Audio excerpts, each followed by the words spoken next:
Hello and welcome to the 29th Annual Concours Elegance here at Ironstone Wineries in beautiful Murphys, California. We'll be taking you around to some gorgeous vehicles here on site. They have hundreds of vehicles, some restored, some unrestored, some one-of-a-kind, absolutely unique. We'll be speaking with the owners, getting a little more information about these vehicles. So please join us. Thanks for coming along, and here we go. Good afternoon, everybody. I am here with Gail Couts, the owner of Ironstone Winery, and she's going to give us a little bit of history about the winery and just the event in general. So, Gail, take it away. Well, we started the construction of the winery in 1989. We cut the hill off, cut it in half, and started making a tunnel, and that was how we started the winery.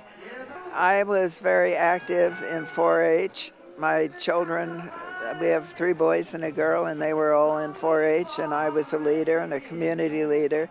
When I retired from that, I joined the state 4-H group, and we were raising money for 4-H. I decided eventually that we were raising money from the same very kind people that were donating over and over again. And I thought, well, we've got to do something. We have to expand our base. So I tried a couple of things and then got involved in doing a car show. And that was 29 years ago, which I don't believe. But it's grown and it's very successful. And I am very fortunate. I am not an authority on cars, but I have an excellent board that is very knowledgeable. And they are the ones that get literally world-class cars from all over. Yeah, a lot of really beautiful cars here today. And so the first concourse was really started as to generate donations for 4-H? Yes, it was. And we formed a foundation. We're a 501c3. And the purpose of the concourse now is to raise money for youth agricultural education. It can be 4-H, it can be FFA, it can be forest products, it can be most anything that has to do with 4-H. We also do scholarships. We give a scholarship to the state fair. We give one to the Calaveras County Fair and several others, just to promote agriculture and encourage young people to get involved. So it's been fun. A lot of fun and a lot of work, and I can't believe it's 29 years. Yeah. Well, thank you so much, Gail. Really appreciate your time. Thank you so much. Thank you. Yeah. Hello, we have Pat and Sean here today with a beautiful 1955 Rolls-Royce Silver Cloud. And Sean, tell us a little more about it. Well, let's see. It's it's a beauty, obviously. It's a straight 6. There were only 290 made in this configuration back in the 50s that were sent to the United States. And there are only 5 left registered to any Rolls-Royce owners that we're aware of in the U.S., so we think it's one of 5. Okay. And I think you mentioned this is sort of the best of the best, right? Yes, it's won several national awards, but at the most recent event that it was entered in about 8 years ago, it was the best of all Rolls-Royces at the show. Yes, so it's gorgeous. I think 3 points out of 1,000 deductions. So yeah, That's amazing. yeah. So It's tell special. It's special. Yeah. Tell us a little bit more about the restoration that's gone on with this vehicle. So it's about a 12-year-old restoration. Another interesting fact about it is, so the Franklin Mint that makes reproduction vehicles, they used this as the model car to represent this exact car. And so if you see a Franklin Mint miniature of this car, it's this paint job, it's this car. So that's kind of fun. That is amazing. So anything else, any other special facts about it? Tell me. I don't think so. It was the last car that was sort of both a chauffeur drive car and an owner drive car. So the next models from Rolls-Royce turned into something altogether different. So it's sort of the end of a almost pre-war era, even though it's a 1955. Got it. So I think that's kind of unique and special. Well, thank you so much, and we'll get some engine and interior shots. Really appreciate it, Sean and Pat. Thank you. Thanks a lot. Thank you. My pleasure.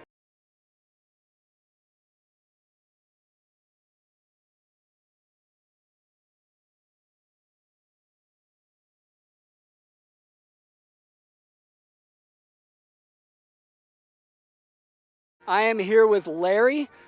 He is the curator of a private collection, and I'm just going to let him roll and tell us a little bit about this car.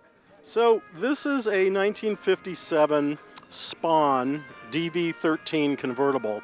It's a one-off car built by Spawn of Ravensburg, Germany. It was a large coach builder that did a lot of work for Mercedes and Maybach in the 20s and 30s.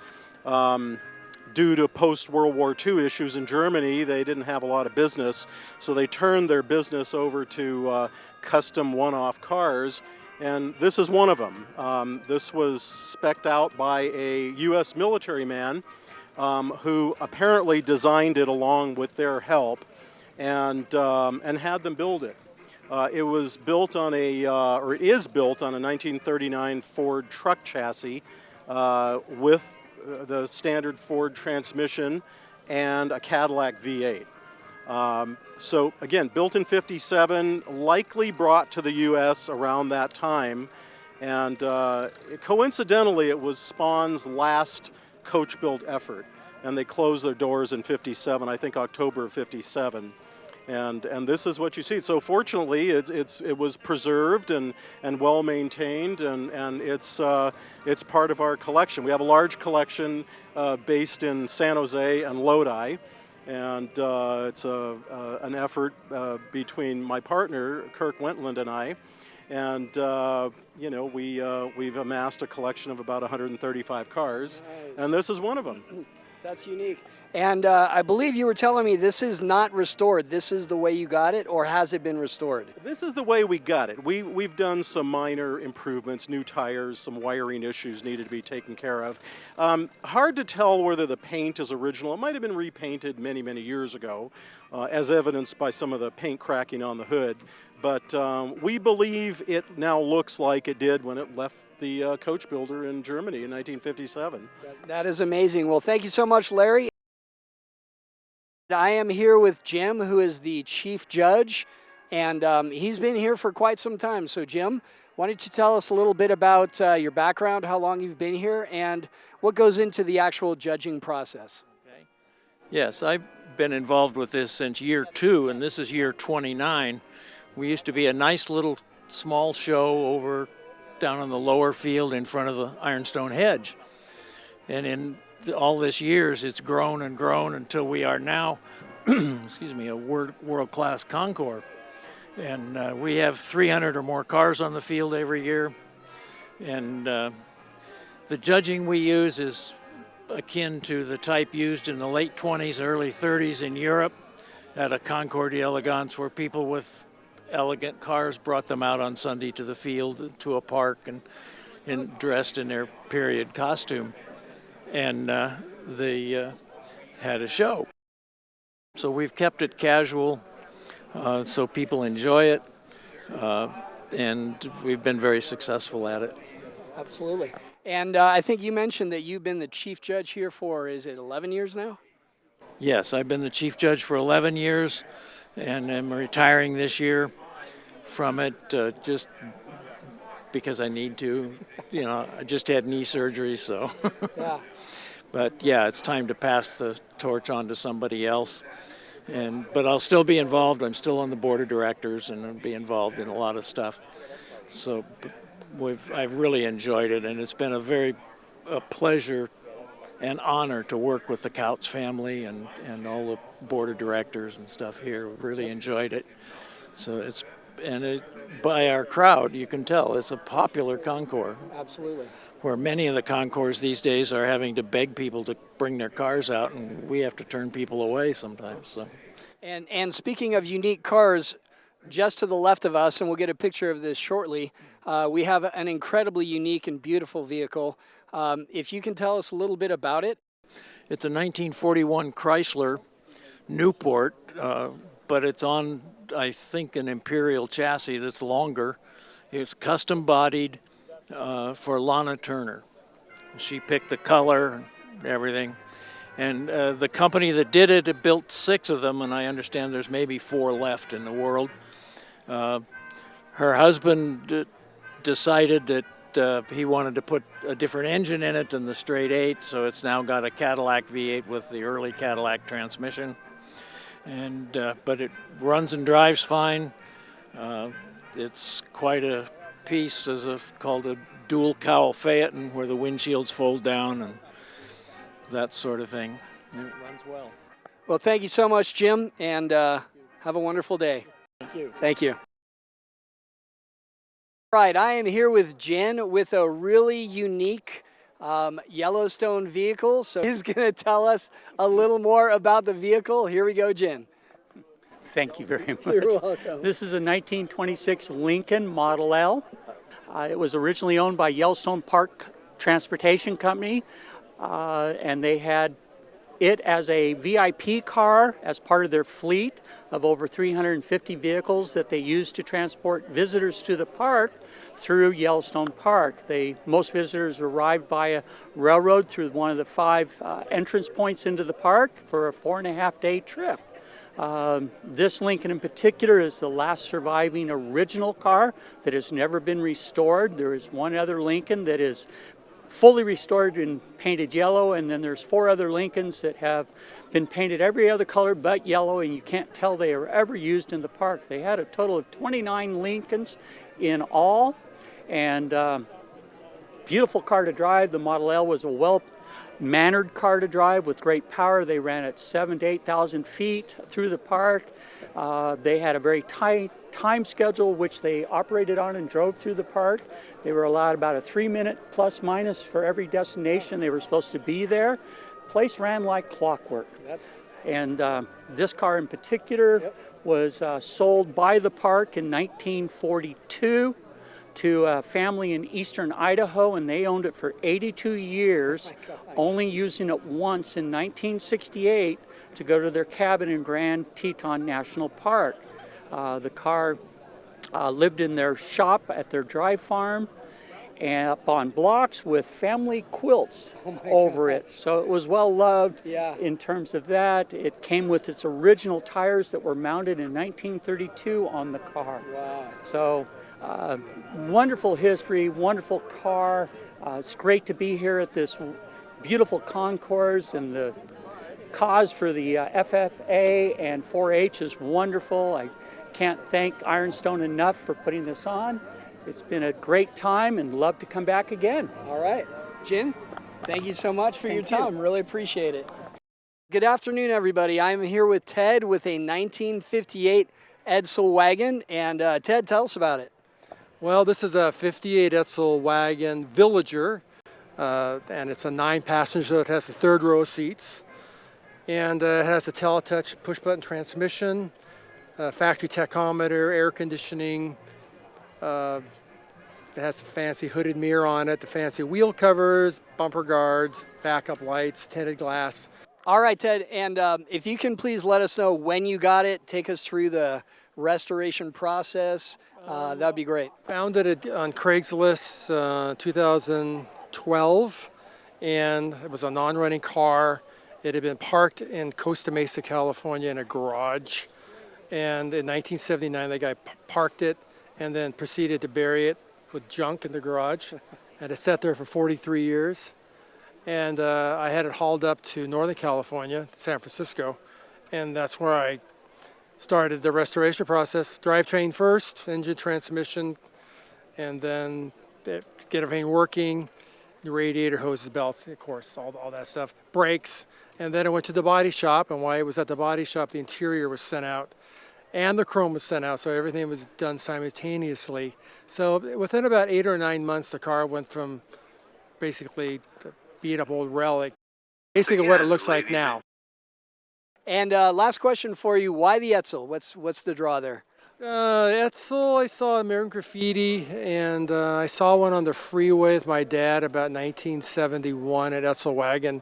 I just thought they were funky looking, but I liked the way they looked, even though they were controversial. And they were different, and they had high horsepower engines, and they had a lot of fun. The Teletouch put in drive was fun, and even the ventilation system is all electric, that you just turn one dial and it just goes, everything's automatic. Yeah. I just thought they were fun cars, and Most people today, almost everybody likes them. Yeah, absolutely. And my dad wanted a wagon when they were new, but my mother would not let him have one. Well, Ted, thank you. much. My pleasure. Thanks. All right, All right, really thanks. appreciate it.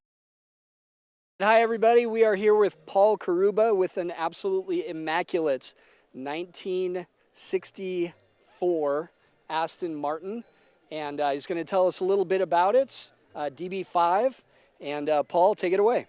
Thank you very much. I started cleaning this car for the previous owner when I was a teenager. My senior year in high school, a friend bought it, a family friend bought it, and I had to go play with it. And here I am 50 years later still cleaning her. I was able to purchase it in 1983, and it underwent a complete restoration in 2002, ending in 2005. And we've been blessed to have presented it at many shows and been honored with some very nice complimentary awards. And just bring it out here for my first event here to share with other people. So tell us a little bit about the DB5 and what makes it unique from other cars. Well, the DB5 was just a continuation from the DB4 Series 5 cars. And, of course, the movie James Bond brought it to attention, hasn't hurt it. This is an original Fiesta red car. There were 42 originally made in this color, 18 of which have been verified color changed. Most people would take a red or a green or a black car and make it silver birch because they all wanted the James Bond look-alike. Yep. But this is about as close to the original build sheet as I could get it. And we'll take some photos and pictures of the engine, the interior. And when I say immaculate, it is absolutely stunning. I don't see any oil or grease on this vehicle. The chrome shines. And so please enjoy. Thank you so much, Paul. Thank you. We have a couple really unique Land Rovers here today. So tell us who you are and a little more about it. My name's Todd Ruppel. I'm from Oakdale. I'm here with my wife, Lori. We drove the car here this morning. This is a 1963 Series 2A 88-inch Land Rover. We bought this in the early 90s, I think 1992. Didn't look like this, but we're the third owners of this car. It's been a lifelong California car, and the special notable thing is this turbo diesel engine that it's in it now. So we did the restoration starting in the early 2000s, and it took about 2.5 years of total breakdown to the nuts and bolts, and then built it back up. The color you see is powder coating, not traditional paint like a car would have. Makes it much more durable, and we basically built it up for endurance off-roading. So the powder coating is much tougher. The diesel engine is much more of a performance engine, and my wife and I actually competed in an event called the Nevada Trophy for several years in this car, using map, GPS, and a pen and a compass, and a lot of late nights in the dark of Nevada mountains. So it's been a really fun car in our lives, and it's still a daily driver. We drive it to the store, we drive it to the feed store, we haul the dogs around, we take it to the mountains, we go all over the place. That's awesome. It's wonderful. Great, thank you. And now we have a station wagon, and tell me a little more about this one. Hi, I'm Mike Green, and I own West Coast British and Livermore, and we play with Land Rovers. And this car is kind of special, and it was my father's company car. This is a 1969 109. When they say 109, that's the wheelbase, 109-inch, 10-passenger station wagon, and they built 811 of these, and this is number 251, and had a 6-cylinder in it when new. It was the highest horsepower. This was a high-compression engine of 128 horse, which was a lot in those days for something like this. The car sat on the books for a long time at work. Dad was the product development engineer for Rover Motor Company, and one day somebody said, get it off the books. So my mom and dad bought it. Mother drove it to work, hauled Boy Scouts around. We towed the camper trailer or the race car on the back. And then that was 71. I actually drove it when I was 9, so that was, 67, right? And one day I pull into my shop. Todd's at the shop. This thing's there on a trailer. And he goes, you got to come and see this Land Rover. And I go, I drove that when I was 9. He's like, no, figures, right? And tell us a little more. You were telling us something unique about this. Has what they call a tropical roof. It's not a safari roof, people. It's tropical.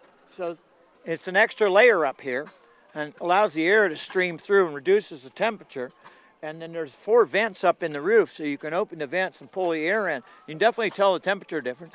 And then there's big vents, you can't see them on the front of. Here's Todd's are open right here, right? This is what we call Go 70 air conditioning. Yep. You open all the windows and the vents, it goes 70, right? Yep. And it showed up at my shop, I think, 2001. It took me 8 months to restore it because I was hauling butt. And same thing, it's all powder coated, the chassis powder coated. Everything went to sandblasters. We blast this, clean that, polish that, all the bolts, both cars. It's got a 5-liter motor in it. This thing, it goes. I was towing a 63 Corvette race car on the back last week at another car show with it, just for fun. But yeah, it gets used. We take it out. Yep. We go out up in Nevada, been out in the desert, all kinds of cool places. That's great. Yeah, it's a great family car. All right. Well, thank you so much. Really appreciate it. Yep. Thank you, gentlemen. All right. Have a wonderful day. Yep. We are here with Dmitry with a very unique vehicle from the Soviet Union. So I'm not even going to claim to know anything, so I'm going to let him roll. Dmitry, tell us a little about it. It's 1961 Volga, which was very popular in Russia back then.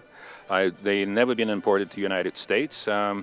This is the second model of it, and it was built in a factory called Gorky Automobile Factory. That's what GAZ stands for. It's right on the bank of the largest river in Europe called Volga, hence the name of the car. They were making them, I think, over 600,000 pieces, so the lots were humongous. In Soviet Union, these cars were taxis, they were official vehicles, and obviously some rich and famous people could have gotten this particular one with the figurine of the deer, yep, which is a symbol of the town where they were made. And actually the uniqueness of this second model, that deer was only there for 2 years in production. Apparently it was stabbing all the pedestrians right going into the ribcage, and they thought make the vehicle safe and removed that symbol. But it's very unique to have dual color. It's also very classy to have it and rare. They originally were dual colors. And there aren't that many of these vehicles. I know only 3 in California, one in Jay Leno's garage and one a friend of mine in San Jose. That's about it. Yep. And tell us a little bit about how you got it and how you brought it over.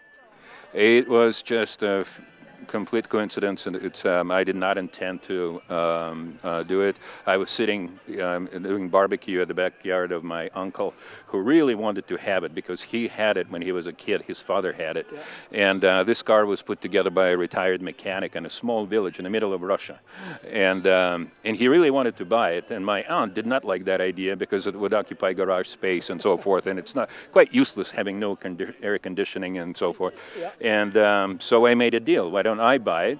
My uncle could drive it for a summer, and then I ship it to California, and everybody's happy. And this is my second year show here, and I get a lot of attention. So yeah, it's pretty rare for people to see. But the most comments that I get is that how similar it is to American cars, and it was actually made after American cars. The Ford Mainland and Chevrolet Bel Air were shipped to Russia, and they were modeled after that, but adapting to. So, for example, it has a higher clearance for the worst, for not as good roads, and it has block heat engines. It has radiator shield for the cold weather. So some of the features that were unique, kind of for and rust protection as well, for the climate in Russia. But otherwise, many people do say that it does look like Chevrolet Bel Air from that era. Yep. Well, Dmitry, thank you so much. Really appreciate it. Have a wonderful day. Thank you. Thank you. Thank you very much. Welcome, everybody. I'm here with Rich. He is the docent of this 1911 National. It raced in the very first Indy and purpose-built vehicle. And he'd like to tell us a little bit about this special car today. Its race history was about 6 years long, and the car will do 100 miles an hour if you've got the intestinal fortitude to hold the pedal down. The brakes are kind of worthless, but you know, we don't have any front brakes or rollover bar or anything safety measures. It's kind of as you get it and you go. The only difference you had to race then was horses. So, and I haven't seen a horse yet with headlights. So the cars had headlights at that time. But this car came in 7th on the very first Indy 500, and of course most of them broke. They didn't finish the race. So this car came in 7th. It has quite a few other races, and finally at 100 miles an hour it got too slow and was retired from racing. Yep. The car is 452 cubic inches, and it has about 100 horsepower. It's dual ignition, so that's not new either, and has several other features that horses don't have too as well. But it's a little bit of the history of the car. I don't know if you had any other questions or not. Yeah, so how did you come to, not you, but how did the owner come to acquire the vehicle? Well, we've had a couple owners since. The first owner knew about the car, and Grandpa didn't want to sell it. And when Grandpa died, the kids wanted money, so the transaction was made, and we restored the car just before the Indy race in 2011 for their 100th anniversary. And so the car was taken back on the track, and it was actually put on the track, and we had a NASCAR driver drive the car. And he said he's never worked so hard in his life, nor has he had that much fun driving. And he says, but nothing automatic about this car. It's totally 100% manual if it exists at all. Rollover bars, seat belts, front brakes, rear view mirror, none of that existed in 1911. But it's a little bit about the car. All right. Well, that's perfect, Rich. Thank you. And there will be a race later, and we will film that as well, and you'll be able to see this car in that race.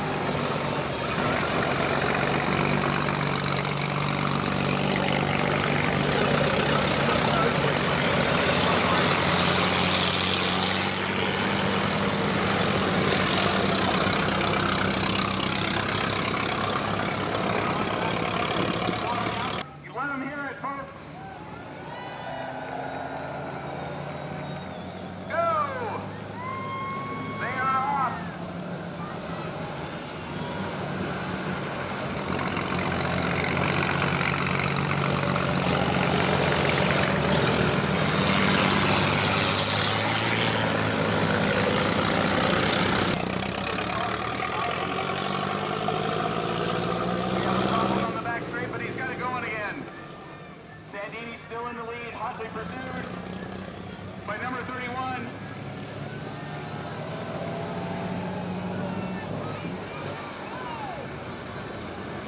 The Hudson in fourth place.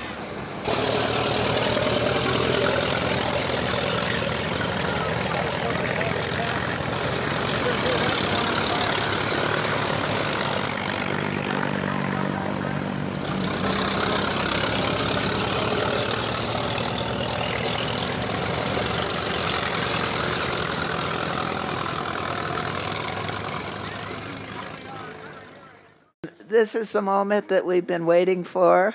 First of all, this is the conclusion of, I think, the best concourse ever, and I thank you all for being a part of it. And we've had some absolutely mind-boggling, fantastic cars out on the field, and I certainly have enjoyed the opportunity of getting to admire some of these beauties. So thank you all for participating. And before we get to the awards for the ceremony, we have the national anthem led by an FFA member, Katie Brixley. Is Katie here?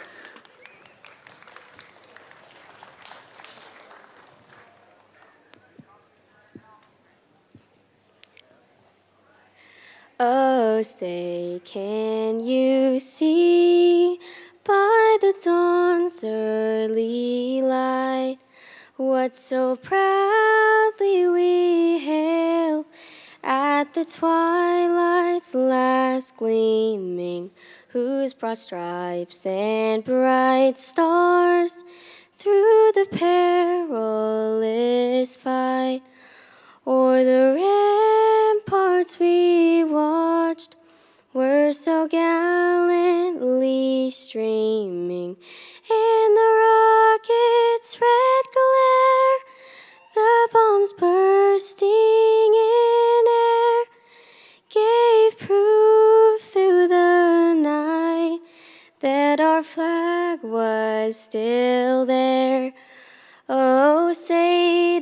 us that star-spangled banner yet wave,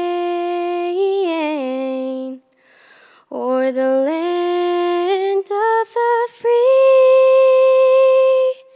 and the home of the brave.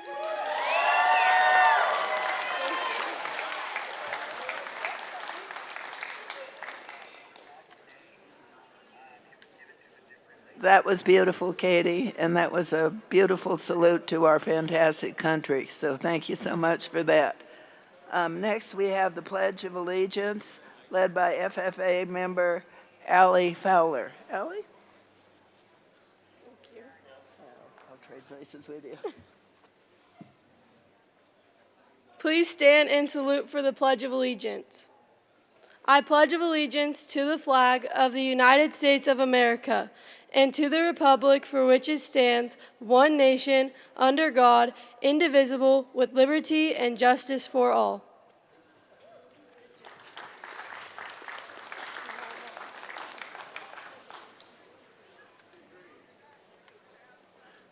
Thank you, Allie.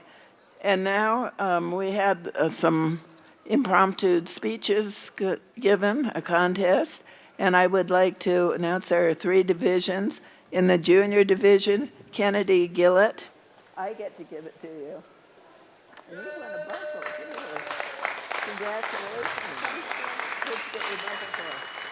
For showing sheep for I'm impressed. Very good.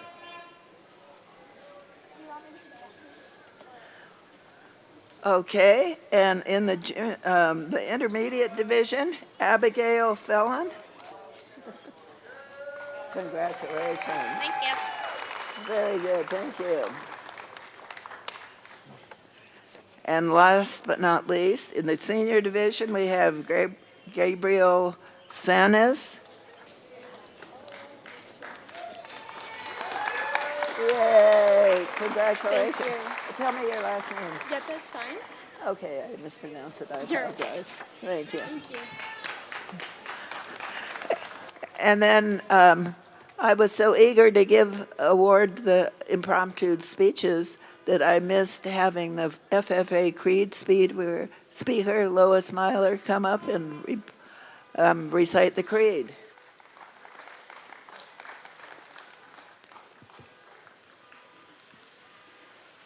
The FFA Creed by Ian Tiffany.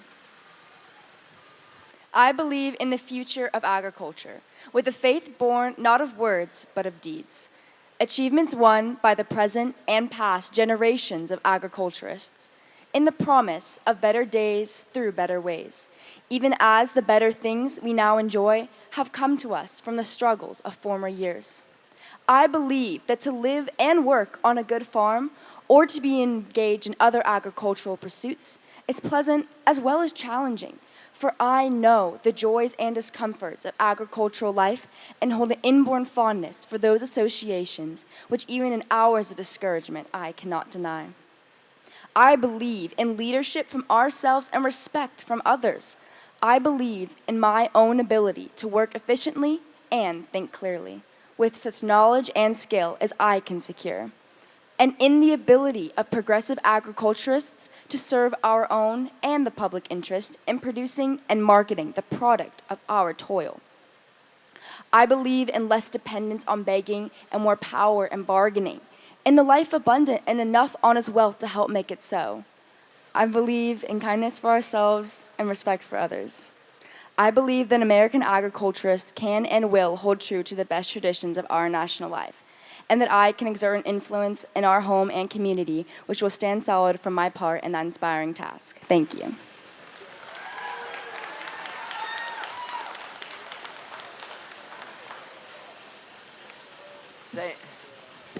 Thank you, Lois. And last but not least, we have the 4-H pledge given by 4-H State Ambassador Ella Rodriguez.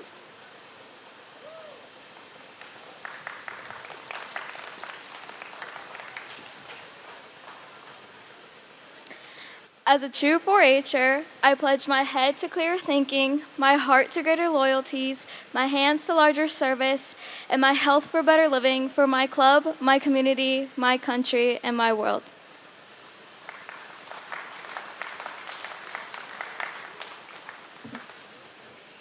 Thank you, Ella, and I congratulate everybody here. They do a great job, and that's what this is all about. So we're very happy and very proud to support 4-H and FFA, and thank you all for doing it.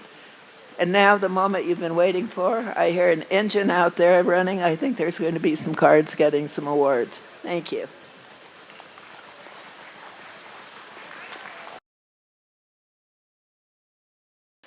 Well, good afternoon. It's time. So since we have cars anxious to overheat, let's get right on with our awards.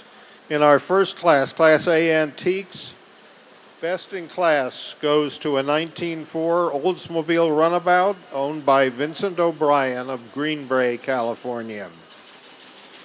Classic early antique with the curved dash Oldsmobile.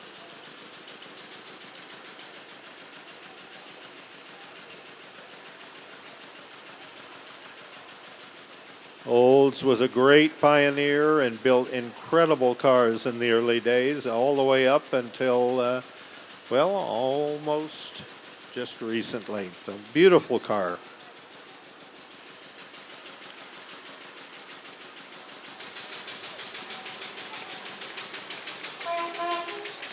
And the mighty one-cylinder leaves the stage. So. Next in our American Classic Open class, a car that those of you who were here last night saw on the stage. This is a 1941 Chrysler Newport LeBaron Phaeton. It's one of 5 built. This one particular car ended up in the hands of actress Lana Turner. It was a gift to her from her husband, and it resides in the National Automobile Museum in Reno, Nevada. Incredible car, very stylistic. LeBaron was Chrysler's custom coachwork arm at that point, and this is a beautiful example of pre-war luxury.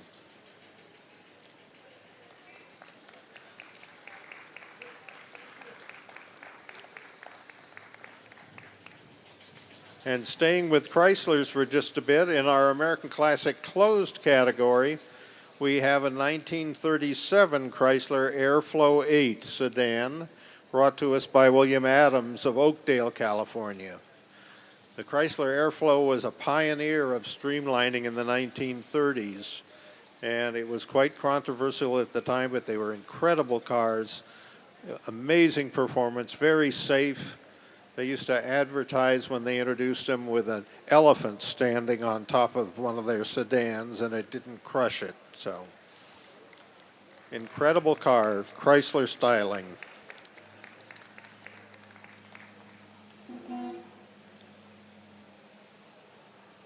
All right, and next in our lineup, from our Pierce Arrow category, we have a 1934 Pierce Arrow 8-cylinder Model 840 convertible coupe, brought to us by Bob Jacobson of Los Altos, California. Beautiful car, just freshly restored and turned out, and it's a really an honor to have this car at Ironstone. It was here years ago before it got restored, and now it's back in all its glory. So thank you to Bob Jacobson for bringing that car.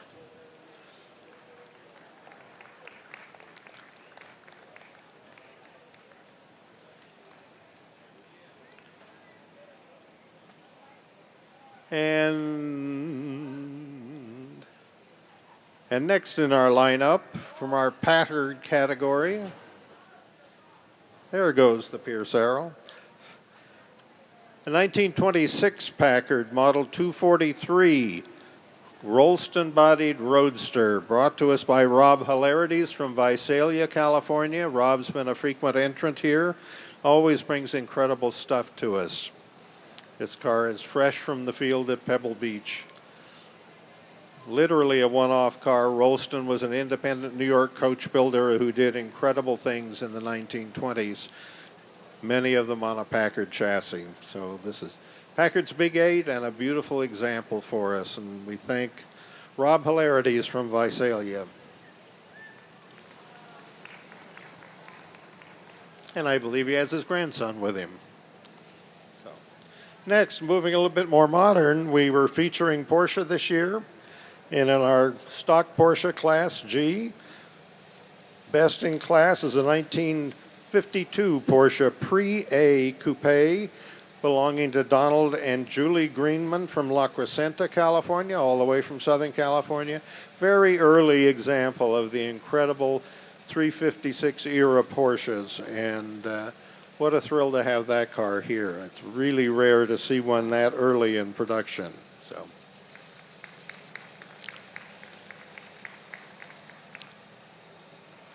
And next we had a class for what they refer to as outlaw Porsche 356, which means they've been prepared for racing and modified to be a little extra zippy. And we had a wonderful collection. Our first in class is a 1964 Porsche Model 356, brought to us by Kim Nelson from Shingle Springs, California.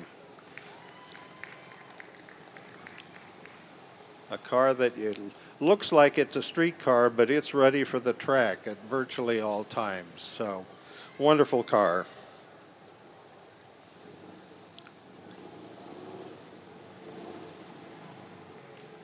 And moving on to another mark, MG, who brought the sports car craze to the United States. We have a 1953 MG Model TD Roadster, brought to us by Carl and Renoris Krause from Sonora. These cars came over to the United States when sports cars really weren't a known thing in our country. And they just set the market on its ear and became tremendously popular and are to this day, and are beautiful, wonderful sporting cars with a classic pre-war style. A beautiful example.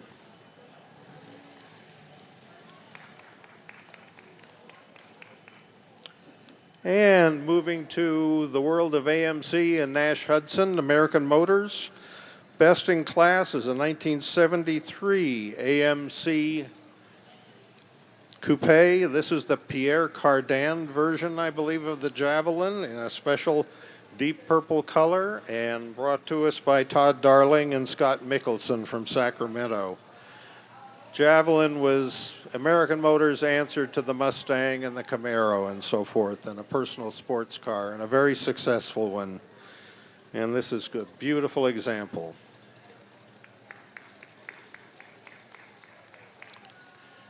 And next, moving into our unrestored class for earlier cars. Our winner in this class is a 1940 Ford Deluxe two-door sedan, brought to us by James and Christine McKinney of Dublin, California. And this is a very original car. By an unrestored class, we mean original paint, upholstery, trim, and so forth. And this is an incredible example of that, and beautifully preserved. Fun to see cars like this, and they are a real history lesson. And it even has some original dust on it, so it's going to get the Dust Award this year. So, beautiful car. And in our later cars for preservation, another unrestored vehicle, but beautifully maintained, a 1967 Lincoln Continental Lehman Peterson limousine. This is stretched body, specially built, brought to us by Tom and Terry Machado of Stockton, California. These cars were very popular with heads of state and large corporations, and they were a real important element in the limousine market in that era. Beautiful car, beautifully maintained, original paint, original upholstery. Somebody's put a lot of love into that car for a lot of years.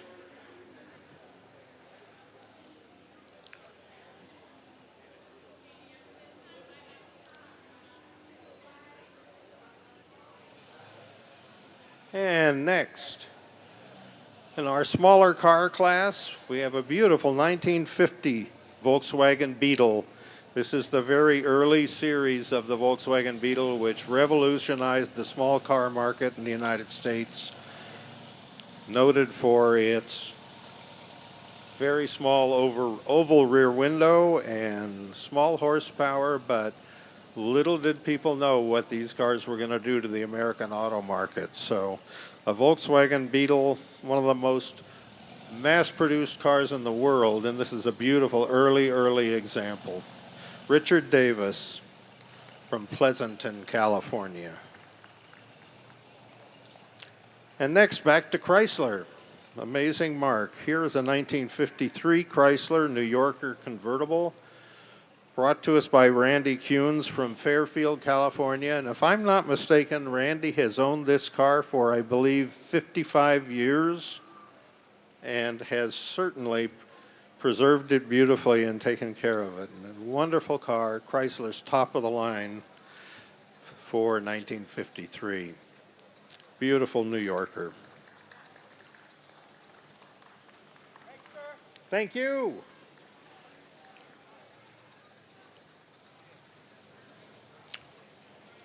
All right, next, General Motors' answer to the compact car craze. In our Corvair class is a 1966 Corvair, a beautiful example from Wes Nicholas from Folsom, California. This is the second generation Corvair with a slightly more flowing line to it. Beautiful example, wonderful cars, rear engine, air cooled, very unusual for American manufacturers, but a fabulous example, a beautifully kept car.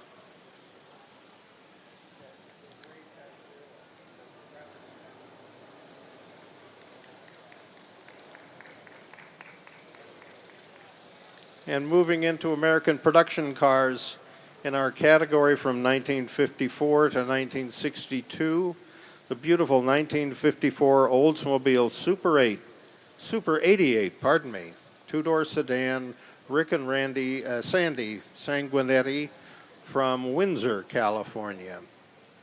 Beautiful example. Been an amazing 50 years between the 1904 Oldsmobile we just saw up here and this beautiful 1954. So great fun, great cars. Moving a little later, our winner from 63 on is a 1963 Buick Riviera hardtop coupe owned by Chandler Knapp of Fair Oaks, California. Just restored. This car has been in Chandler's family since it was delivered new. And he undertook to refresh this car and bring it out, and what a job he did. So a lot of hard work, and it kept it in the family, and what a nice tribute that is to the car.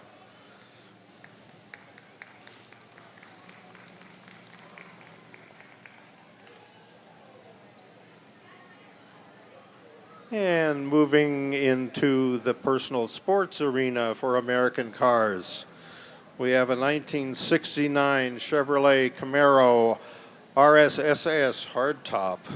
Ron and Lorraine Roach from Columbia, California.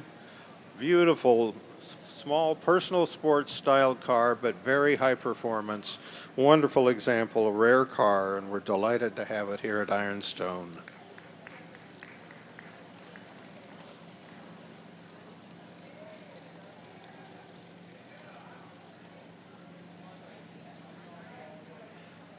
And moving on to Ford's answer for personal sports cars, the Ford Mustang. We have a beautiful 1969 Mustang Boss 429 Coupe, brought to us by Robert Brayton of Oakdale, California. The 429, of course, standing for the cubic inches of the engine. Very powerful, big car, and beautiful example, wonderfully restored, a very rare car. And we're thrilled to have it here at Ironstone.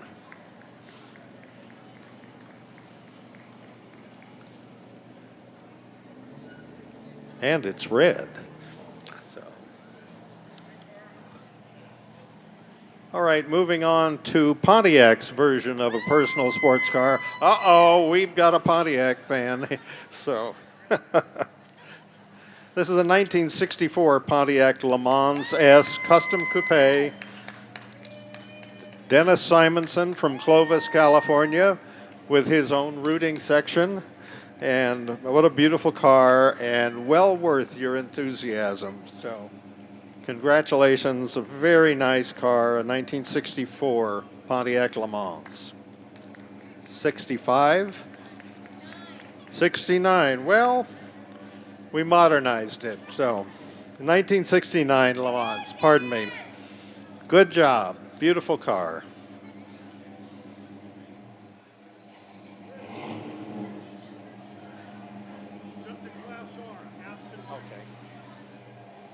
All right, we're going to move to Class R, European and Japanese Grand Touring.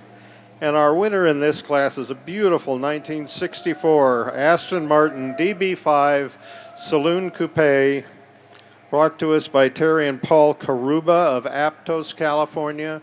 Done in a very special original red color, which really sets the car off. When that car pulled in here the other day, it really got everybody's attention, and it continues to.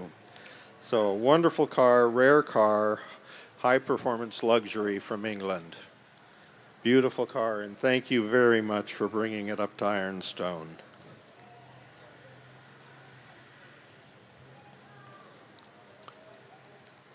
And next in our post-war European and Japanese class, best in class is a 1967 Fiat Dino Pininfarina Spider, brought to us by Gregory and Lily Mugelli from Glen Ellen, California. And a very rare car, wonderful Pininfarina styling. When you say Pininfarina, it just shouts Italian, and this is a perfect example of that.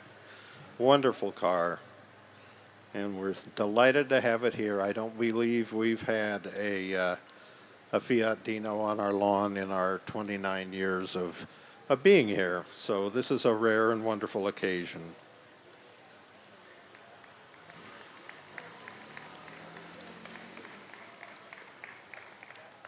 And going back to the British domain, next we'll go to our Jaguar class. And today's winner in that class is a 1960 Jaguar Mark IX Saloon. Beautiful luxury car belonging to Glenn Rondeau from El Dorado Hills, California.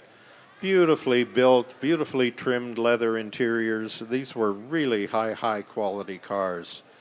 And very rare and wonderful to see one that's been this beautifully preserved and brought to us today. So a Mark IX.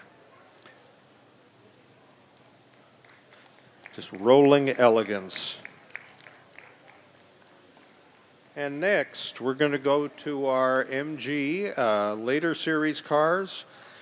And our first in class in that group is a 1957 MGA Roadster, brought to us by Everett Keithley from Woodlake, California. Done in a very rare but original blue color, which was done briefly. It's a very rare color on this car, I'm told, and what a beautiful example, and it sets the car off just beautifully. Wonderful MG.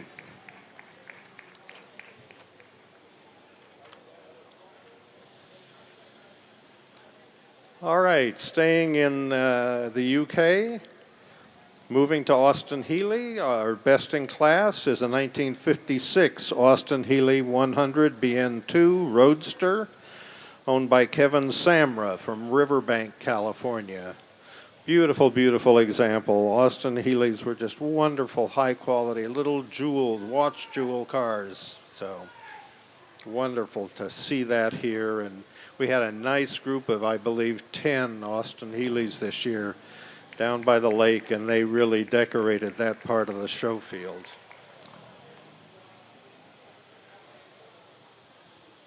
And finally, another British mark, a wonderful mark, Morgan.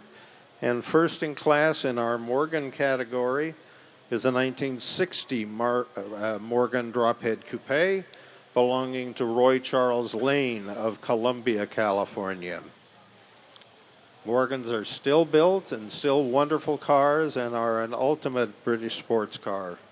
Beautiful example. We had 5 of them today, and they also graced our lawns down by the lake. So that was a really fun display as well. 1960 Morgan, Roy Charles Lane.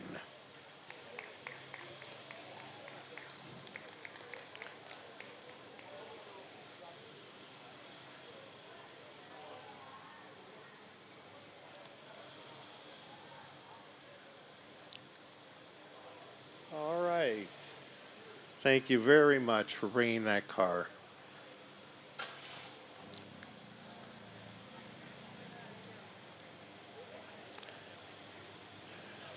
And next we'll move to our Ford Thunderbird class. We've always had, we got Thunderbird fans here.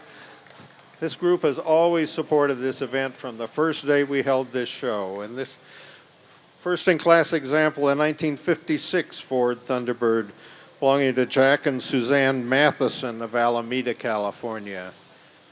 This was the ultimate American two-passenger sports car, introduced in late 1955 and built for 3 years in a two-passenger configuration, and this is just a wonderful example.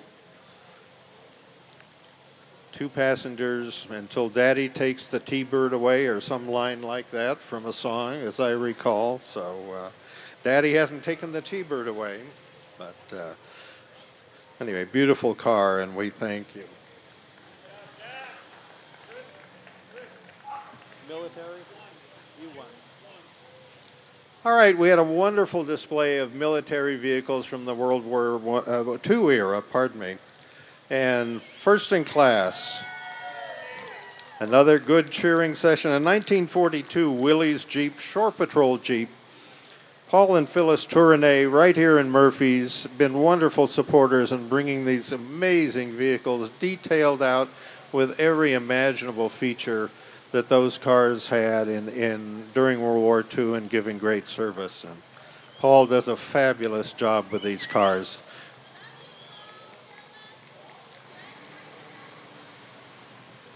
In uniform even, so. They've caught up with us. And in our motorcycle category, we had a wonderful collection this year. The 1956 Triumph TR5 Trophy, brought to us by Jerry Meadows of Sparks, Nevada. Great, exciting motorcycles.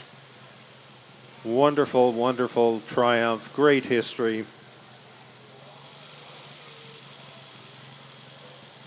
I'm not sure how you carry a trophy on a motorcycle, but we'll find out.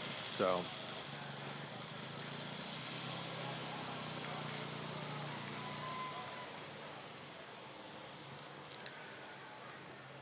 Next, we're going to go to our De Tomaso category.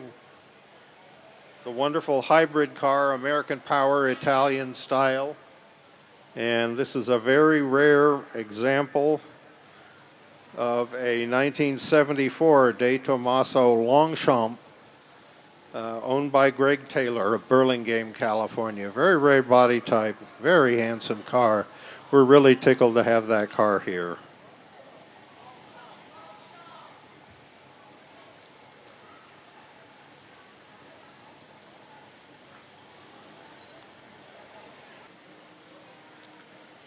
Each year we allow our FFA and 4-H young folks, each group to choose a car, and our instructions is go out and find the car that you just really like to own.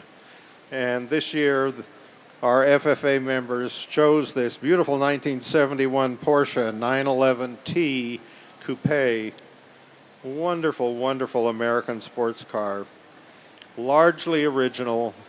Beautifully maintained, belongs to, I'm on the wrong page, but belongs to Jeremy Kautz from Valley Springs, California. It's a last name we recognize, but apparently not directly related. But what a beautiful car and what a wonderful choice by the FFA members. Better not leave the keys in it this afternoon. They might take it home. So. You won, okay.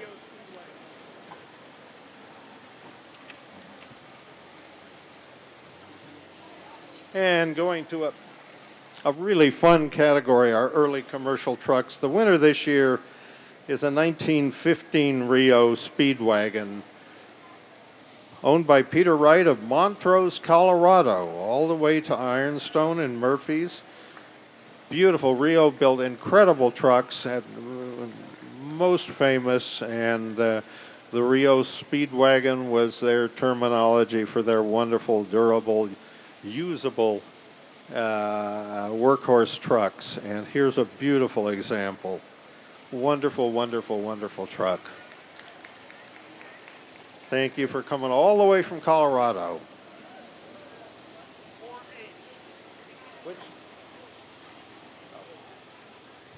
And we also asked our 4-H members to go out and do the same thing as the FFA members and pick a car that they'd like to take home.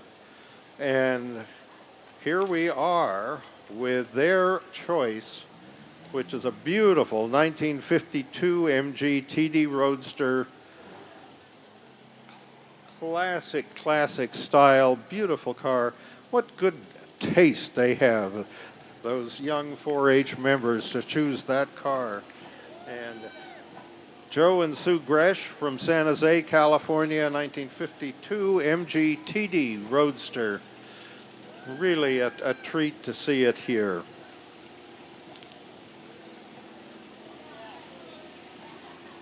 In the shadows, it looks black, but it's really a deep, deep, deep British racing green. Just classic style. And in our Martin Swig Award, which we give to a member of our race car class, and it's to memorialize Martin Swig, who was a wonderful auto enthusiast in California that helped us in the early years at Ironstone. And this car is where am I? There we go. It's a 1957 Porsche Model 356A Coupe, fully race prepared and with a wonderful race history. Paul Frame from Sacramento, California brought that car to us, and you can hear it's just ready to go. So wonderful car, wonderful choice for the 4-Hers.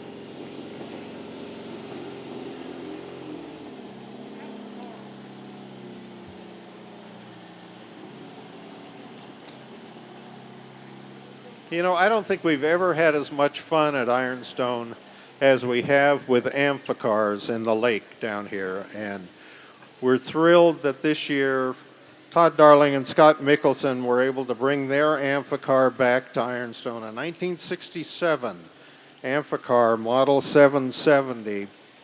And these cars, as you may have seen if you were down near the lake, drive off the ramp and go out and drive around the pond and come back and drive right back out onto dry land. And they're a bit of a nightmare to maintain because you don't want them to leak.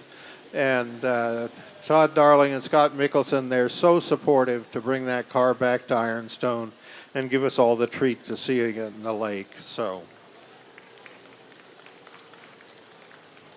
and we're honoring that car with what we call the Ironstone Sponsors Award to recognize the contribution our sponsors do to this event. So give them a big hand, and we'll hope that they'll come back another year and treat us to more amphicar. Well, how many people have ever seen a 1957 Spone? Well, now you have. And we want to present the Ironstone Foundation's Choice Award to Kirk Wendland and Larry Camuso from San Jose for this 1957 Spone Model DV13 convertible coupe. And I don't remember how many of these actually were built, but certainly less than the fingers on one hand. Spone had been a coach building firm in the 30s, doing work for Mercedes and Maybach and others, but this was their effort to make a statement in 1957, and the car does make a statement. So anyway, thank you for bringing the car. You'll probably never see another one, but here it is at Ironstone, and we just love that kind of stuff. You know, at Ironstone, we love unrestored cars. And this year, for our Best Unrestored Car Award, we have a 1911 Sears Motor Buggy brought to us by Vince O'Brien from Green Bay. This car is untouched, and it's, 114 years old. And, you know, you ordered these from Sears Roebuck, and they came in a box, and you assembled them.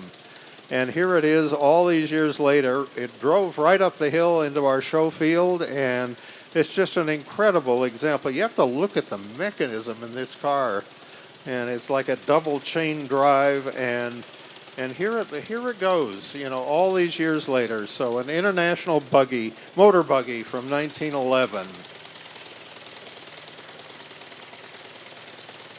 Hard rubber tires, that was before they learned to mass produce inflatable tires, and it was basic motoring.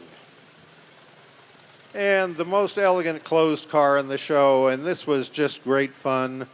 This is a 1926 Rolls-Royce Phantom 1 Biddle & Smart 7-passenger sedan. It belongs to Ed and Karen Archer from Hayward, California, and I wish they'd get out of the car for us. Ed and Karen never failed to come in period costume. Can you get out?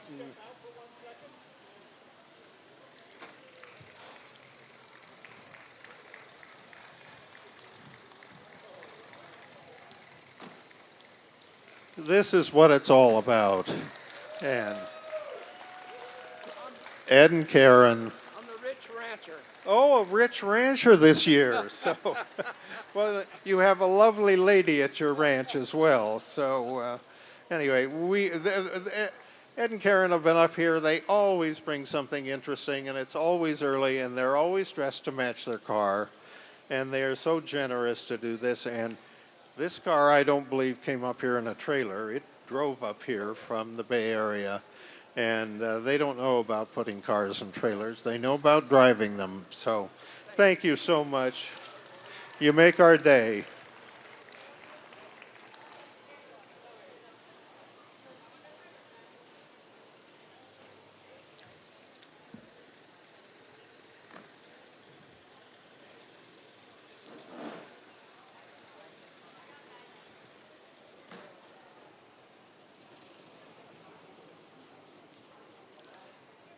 And next, our most elegant open car.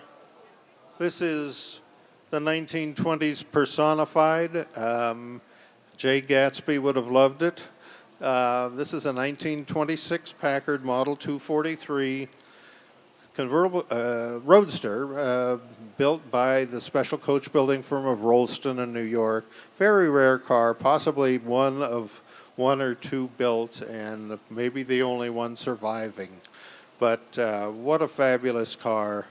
And we're so pleased. Rob Hilarities, and I believe he has his grandson with him, brought this car from Visalia, and Rob's always been a great supporter of this show, and we're thrilled to call this our most elegant open car at the show. So thank you so much. Beautiful Packard, big straight 8.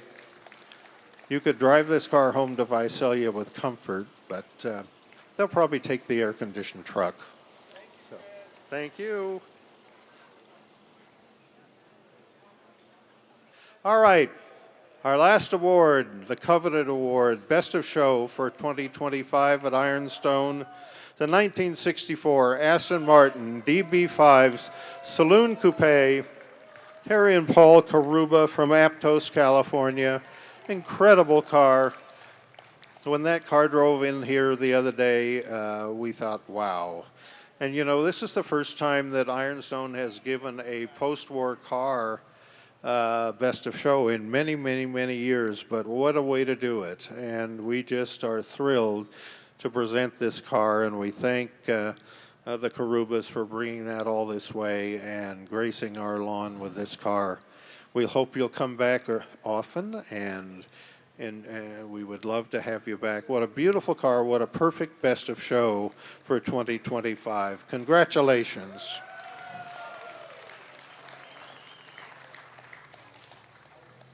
Can you imagine cleaning those wire wheels? Yeah. 2 hours each. Well, we appreciate that you did it. And so I believe that brings us to an end. We, I think, have one car that is not being cooperative about coming over here, and we'll get the award out to you.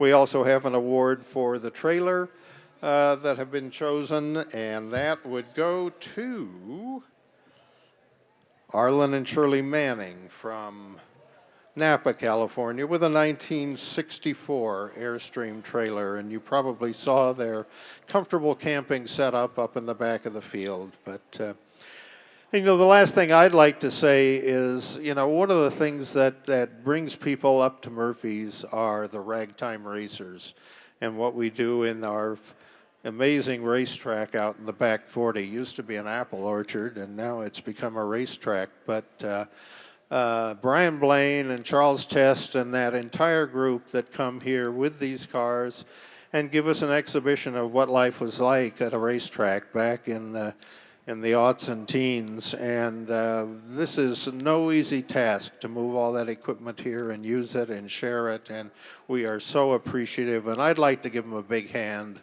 because we'd love to have them come back many more times to Ironstone, because we like playing with your cars. So I don't have an award for that golf cart. So anyway, next year I believe the show is one day earlier in September, the 26th, fourth Saturday always. And, as always, a humongous thank you to John and Gail Couts and their family and the staff here at Ironstone, who give us this unparalleled place to play with our cars. And this place is so beautifully maintained. They were so generous when they redesigned this amphitheater before it was even built, so that we could drive cars around on it and drive cars onto this stage. And what a fun place to come and play with cars. So thank you all for coming. Thank you for supporting our charities. And we thank all the kids who've come and helped this weekend to make this show happen. So God bless you. Drive carefully going home, and we'll see you in a year. So thanks very much.